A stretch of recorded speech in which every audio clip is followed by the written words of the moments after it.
What's up, everybody? Let's talk about the most underrated event in world history. They just call this by the name the Protestant Reformation, all nice and innocent like. I've covered a couple times now how Rome was absolutely annihilated. This isn't speculation. I have the written records of it, and they've changed the dates, but the date doesn't matter near as much as what happened. I mean, it says right there in plain black and white, these are old records, that two-thirds of everybody was unlifed all at once. Nonstop rains for a couple of months. The city was completely flooded. I mean, underwater. And then afterwards, it just turned into a disease pit. There were quakes and tsunamis and all kinds of stuff too. And that's not the important part. Let's just focus on the people in the cities. That means you've got cities that are just absolute contamination zones. I mean, there's snakes and rotting fish all over the place. You can't drink the water. Supply lines are broken. The world operated exactly like it does today with international trade between all of the nations of the Mediterranean. Now, two-thirds of everybody's gone. There's people that own ships, whole fleets of ships and don't know where they're at. There was a literal physical treasury of the whole wealth of the Roman Empire in Rome. And who wound up with that? The Church of Rome, the Catholics. They forged a bunch of documents, and this later was revealed because of a philologist in the 17th, 18th century. Philologist studies languages and how it's progressed. Languages evolve. So, looking at the syntax and the way it was written, he was able to deduce that there's no way that this was actually written back in the 4th century when they claimed it was. Now, this document claimed that Emperor Constantine had ceded all power of Rome to the Church of Rome. They furthered this idea by supporting artists all through the Renaissance and commissioning paintings like this. It's called the Donation of Constantine. You see Constantine with his hand on his heart saying, "Here, Holy Father, please take control of the whole empire. We don't want it anymore." They also forged documents like the false decretals with false documents of alleged popes. And the only evidence that these people ever even existed were these 60 letters from 88 AD to 314 AD, supposedly, and then 33 more from 314 to 700. So this is 700 years worth of popes. Now, among the many stories that they made up was that Rome fell in 476 AD. And then the Visigoths and the Vandals took over basically all of Europe for a couple hundred years. That fell apart. Various feudalism for 1,000 years, and then in the 1500s they decide to establish the Holy Roman Empire. So after 1,000 years of living as Visigoths and Lombards and all of these different people, they all decide that they're going to revert back to the ways of a dead culture from 1,000 years ago, the Roman culture.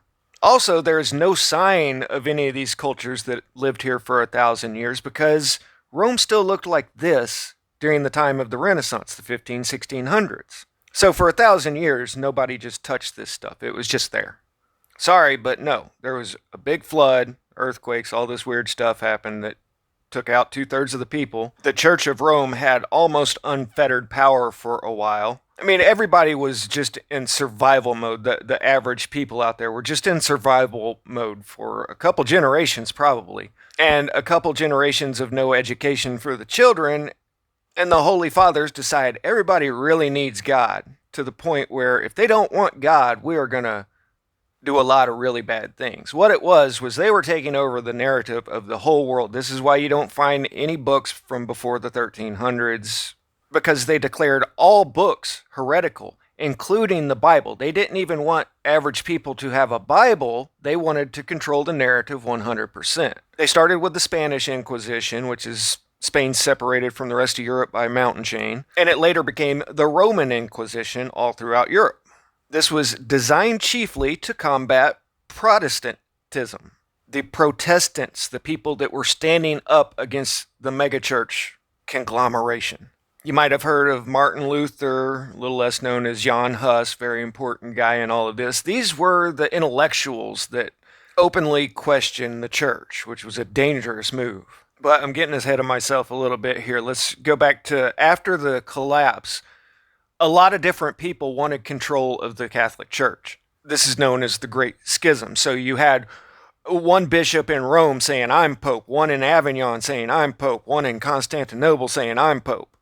Well, history has decided who is the legitimate quote unquote, and the rest are known as anti-popes. This was a more vicious political rivalry than anything we've seen for a couple hundred years. They literally waged war with armies on each other and then captured their political rivals. And here, you still have cages up on the church where they hung their political rivals out for everybody to see. And if you don't know anything about Machiavellian ideology, you should look into it. But this was a very clear sign to any potential rivals. But they managed to consolidate power, and for a couple hundred years, they were just absolutely bone corrupt. And everyone knew it. Nobody could do anything about it. It literally took hundreds of years of people like Jan Hus speaking a little bit of their minds and not stepping over the line to kind of whittle things down. But they finally crossed the line, and the Church of Rome literally declared war on everybody once again. Citizens of every different nation and city that wasn't 100% loyal to the church. This started the Catholic Protestant wars that here they just call the European Wars of Religion. They say here this was from the 16th through the early 18th century, but this is still going today. If you've never read this oath, you should really pause and read it here. They have literally raised children in the McUltra way for hundreds of years and then sent them out to infiltrate societies around the world. The Lyonese and the Masons, they're all just branches of this organization that answer to the superior general.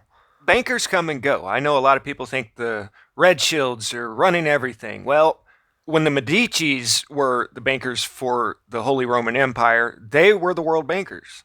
Then they went away. Rise of the Habsburgs and the Fuggers that were the bankers for them and controlled world banking. And then they went away. The Habsburgs were exiled at World War I. The Fuggers faded away by the early 1800s, and then you have the rise of the Red Shields, and they controlled banking up until the time of J.P. Morgan. And it's been a coordination of them ever since, along with a few other people. Banking dynasties have come and gone, and these guys have always been here for the last 700 years, getting 10% tithe money of everyone who belongs to their organization. Right now, there's 1 billion catholics on Earth. Let's say they make, on average, $100 a week, which is really low. So that's $10 a week, $10 billion a week that they get in donations. That's $500 billion a year, not including their business ventures. And they've been doing this for hundreds of years and done all kinds of crazy things. I mean, they'd sell indulgences. You were allowed to commit whatever sin you want as long as you gave the church a bunch of money. One of the popes drank the blood of little boys to stay young. I'll have to do a video just on the sickos that have been the white pope, not including the black pope that's actually running things from the shadows. But so these holy fathers declared war on the whole Protestant world, anyone that didn't agree with them. And if I'm not mistaken, this has unlifed more people than any other conflict in the history of our modern world. They always fudge numbers in their favor, but if they're saying 12 million, then there's probably about 20 million casualties. But you notice how they say around 450 in combat. So people did rise up and actually form armies to go against them. That was only 450,000. They decimated literally everyone. I mean, women, children, everything, like a biblical scale decimation here. Let me just read you some specific examples. First, just a brief explanation of who the Cathars were. Basically, they were like religious monks that lived outside of the cities. Mainly, they had a few castles that were basically like monasteries that are a very aesthetic, very hard living type life. They'd wander the mountains at their castles. They would grow food and, wear rough clothing, and they were denouncing the things of this world. So they were actual walk-the-walk spiritual types. Your whole idea of medieval monasteries is the church packaging that idea of these Cathars and selling it to you in a different way. But here you see people wearing humble robes and everything, and then the extravagant, luxurious pope. I mean, for a religion that says thou shalt not worship graven images, they sure like their statues and monuments. So you had the rich, powerful Holy Roman Empire and the monks that lived in mountains. that by all accounts were very well respected by society. Here's an old tapestry of them being exiled. And who do you think the good guys are? The ones that are stripped naked and exiled from the city, or the jackboot thugs? Yeah, this is all pretty tough. So this is how they justified the Inquisitions. This is their propaganda we're reading here. The of the Cathars for the church was terrible. Rome was a den of murderers. Rome was an apocalyptic horror written about in the book of Revelation. Derided and offed the priest wherever they could catch them and used the holy implements for obscene purposes. And the poor Holy Roman Empire that lived like this had to defend itself. And remember, 95% of society is just like it is today. They don't care. They're going to go along with the plan of the guy that hangs his rivals from a tower. And I'm sure they had a very not in my backyard approach to all of this. Playing the victim is a way of life with them, so they claim attacks on themselves. And now a crusade has to be held against these heretics. So St. Dominic, the creator of the Holy Inquisition, was charged with conducting the campaign and evidently cried a lot when he prayed, became one of the most gruesome executioners world history has ever known. At the head of the Crusades stood Count Simon Montfort, the most Christian of all the princes. And this is an interesting point. Most of the princes sided with the Cathars at the time. Let me put this into perspective. The Cathars lived down here in southern France. The clergy calls in St. Dominic from Spain, and all of his people and soldiers come with him. He allies with Simon de Montfort from England, and all of his soldiers and men come down too. So I've been telling you guys, these guys have been shuffling people around for a long time doing stuff. But you had the native French Cathars and the church and all of its wealth imported armies from Spain and England. And then a horrendous massacre began. During the conquest of Beres, 60,000 were cut down. It was all the same if they were Christian or Cathar. Kill them all and God knows who are his. Cried the abbot of Ceuta when asked whether the Christians should be spared. He himself confessed to Pope Innocent III that he was only able to off 20,000. When the inhabitants fled into the woods and mountains, only Carcassonne remained. But no one dared defend the city. Hundreds hanged and 500 burned. And that was just one battle, okay? The conquest of the fortress of Minerva, it was promised that those who repented would be allowed to live. Nevertheless, they were burned. The fire will extinguish his sin. The Knights of the Holy Spirit, and these guys are pretty audacious with their names for what they've done. But they did all these things, broke them on wheels, not just individuals, but hundreds and thousands of people. This was done at Lavore to a few hundred with, quote, extreme joy. 12,000 at Marillac and Toulouse. Or Toulouse, I'm pronouncing all these wrong. But here they are on a map so you can see what was going on. They were just going from town to town, annihilating everybody.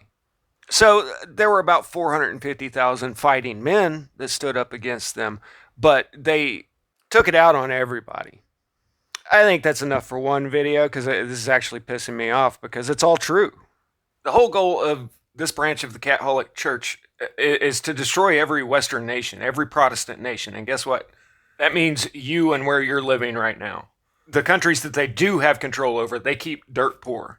And it's been their strategy for hundreds of years to shuffle people from one area over to another to effect change. By 1966, they packaged and sold this to idiot college professors. Just because somebody's book smart doesn't mean that they're smart. And they've been subverting education systems for hundreds of years as well. But they convinced these geniuses that this Cloward Piven strategy is a good idea to hasten the fall of capitalism by overloading the government bureaucracy with a flood of impossible demands, amassing massive unpayable national debt, and other messages such as unfettered immigration, thus pushing society into crisis and economic collapse by overwhelming the system. Any of this sound familiar? These guys have been seeking the demise of you and your way of life for hundreds of years, and they've been so successful at it that most people don't even realize they're doing it. Static out.